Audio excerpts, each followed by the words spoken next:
Hello, Radhe Radhe, जय श्री कृष्णा, श्री हरिदास। कैसे हैं आप सब?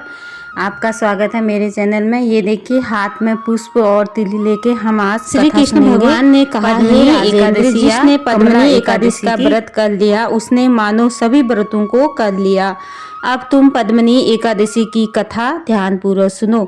एक समय कार्तिवीर्य ने रावण को बंदीगृह में बंद कर रखा था। तब पुलस्त्य जी ने कार्तिवीर्य से विनय करके उसको छुड़वा दिया। इस घटना को सुनकर नारद जी ने पुलस्त्य जी से पूछा, हे मुनि, जिस महावीर रावण ने समस्त देवताओं सहित देवराज इंद्र को भी जीत लिया था, उसको कार्तिवीर्य ने किस प्रकार जीतकर बंदी बनाया? यह वृत्तांत मुझको विस्तारपूर्वक सुनाइए।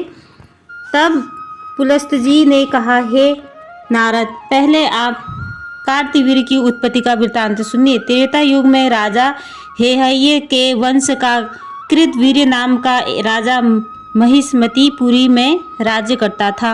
उस राजा की 1000 परम प्रिय स्त्रियां थीं, परंतु उसमें से किसी को कोई पुत्र नहीं था।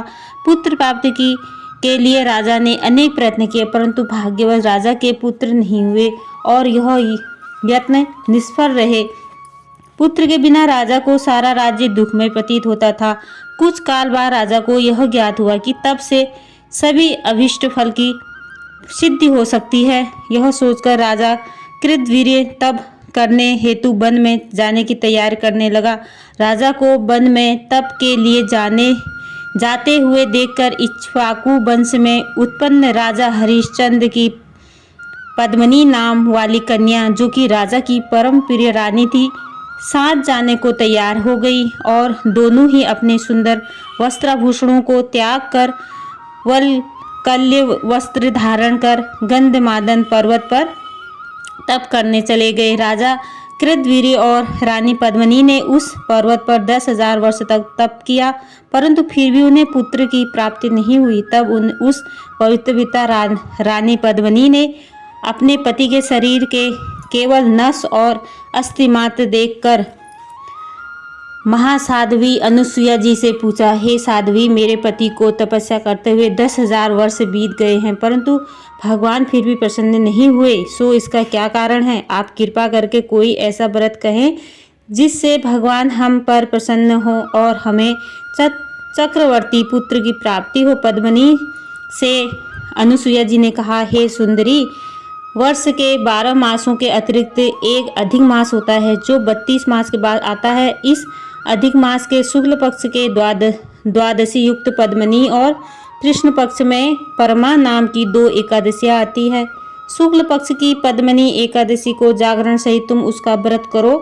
इस व्रत के करने से भगवान तुम पर प्रसन्न होकर शीघ्र ही पुत्र देंगे। इसके पश्चात अनुसुईया जी ने रानी से व्रत की सब विधि कही।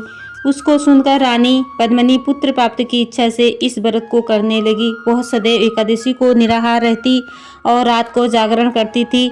व्रत के समाप्त होने पर भगवान विष्णु प्रसन्न होकर गरुड़ पर आरूढ़ होकर उसके पास आए और वर मांगने के लिए कहा। रानी ने इस पर उनकी स्तुति करते हुए विनय की, हे महाराज, आप मेरे पति को वरदान दीजिए। भगवान बोले, हे सुंदरी, मलमास के समान मुझको और दूसरा कोई मास प्रिय नहीं।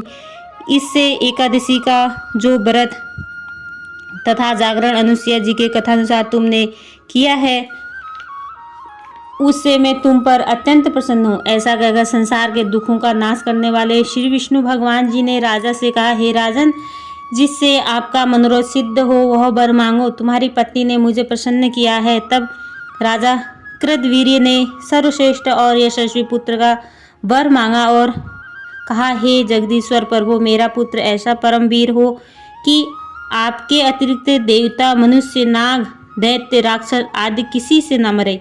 राजा की बात सुनकर और वरदान देकर भगवान विष्णु अत्यंत हो गए।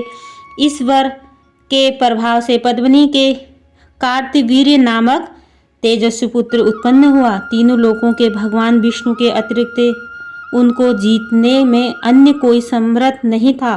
तब यदि दशंधर रावण कार्तिवीर्य से पराजित हो गया तो इसमें कौन सी आश्चर्य की बात है, क्योंकि महाबली कार्तिवीर्य देवताओं के भी देवता भगवान विष्णु के वर से उत्पन्न हुए थे, अतः रावण पर उनकी विजय कोई आश्चर्य की विषय नहीं है।